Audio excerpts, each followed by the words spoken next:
Assalamualaikum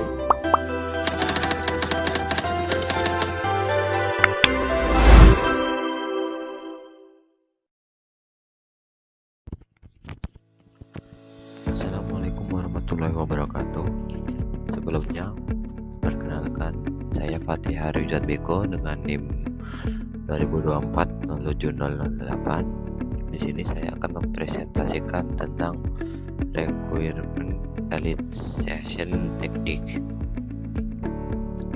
Yang pertama, apa itu pengertian dari requirement elicitation? Requirement elicitation adalah proses untuk mengumpulkan kebutuhan pengguna atau user requirement agar sistem atau aplikasi yang dibuat sesuai dengan harapan mereka.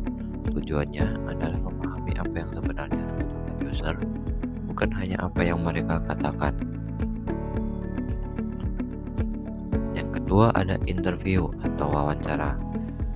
Interview adalah teknik mengumpulkan kebutuhan dengan tanya jawab langsung antara analis dan pengguna sistem. Kelebihan dari interview sendiri adalah mendapatkan informasi yang mendalam, bisa menanyakan hal-hal yang belum jelas, dan sebagainya. Untuk kekurangannya yaitu mungkin memakan waktu dan mungkin sulit juga jika penggunanya banyak. Lalu untuk sampelnya saya menggunakan studi kasus. Studi kasus yang saya ambil adalah pembuatan sistem pemesanan makanan di kantin. Dan contoh pertanyaan interview itu sendiri ada 3. Yang pertama, bagaimana proses pemesanan makanan dilakukan saat ini. Yang kedua, kesulitan apa yang sering dialami pelanggan. Dan ketiga, fitur apa yang Anda harapkan dari sistem baru. Untuk selanjutnya akan disampaikan oleh teman saya. Bismillah, Assalamualaikum warahmatullahi wabarakatuh. Perkenalkan, nama saya Akhyar Bakri Haliuddin dengan NIM 2024-07-007. Melanjutkan dari teman saya tadi, untuk yang kedua tentang kuesioner atau kuesioner. Apa itu kuesioner? Kuesioner adalah teknik pengumpulan kebutuhan dengan menyebarkan daftar pertanyaan tertulis kepada banyak pengguna untuk mengetahui opini dan kebutuhan mereka. Kelebihannya bisa menjangkau banyak responden, kemudian hasil mudah diolah secara statistik.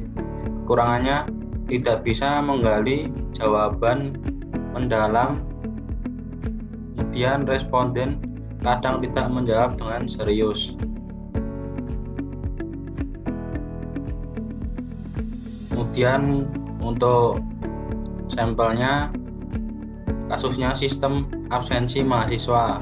Contoh pertanyaan kuesioner adalah yang pertama, apakah Anda merasa absensi manual terlalu lama? Jawabannya ya atau tidak. Kemudian, apakah Anda ingin sistem absensi berbasis fingerprint? Jawabannya ya atau tidak. Kemudian, fitur tambahan apa yang diinginkan? Jawabannya harus mengisi dengan singkat. Kemudian itu saja, akan dilanjutkan teman saya selanjutnya.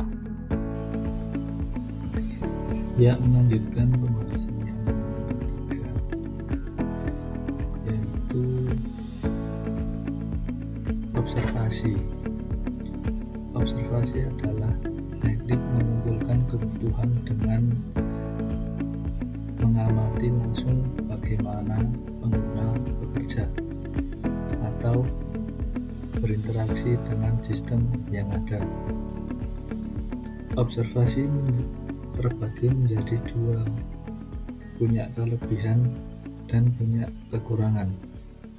Kelebihannya adalah data lebih akurat karena berdasarkan fakta lapangan, lalu dapat melihat proses nyata, bukan hanya kata pengguna. Lalu yang kedua, kekurangan, yaitu memerlukan waktu lama, dan selanjutnya bisa berubah jika pengguna tahu sedang diamati. Lalu sampelnya saya mengambil dari kasir toko. Langkah observasinya: yang pertama, amati kasir saat melayani pelanggan.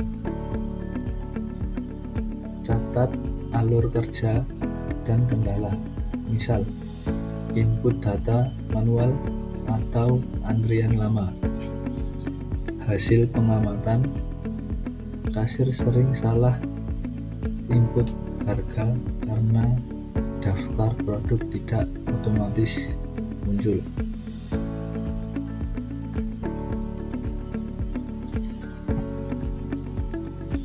Ya, cukup sekian. Nanti kalau ada yang mau bertanya silahkan ditulis di kolom komentar. Cukup sekian dari saya. Terima kasih.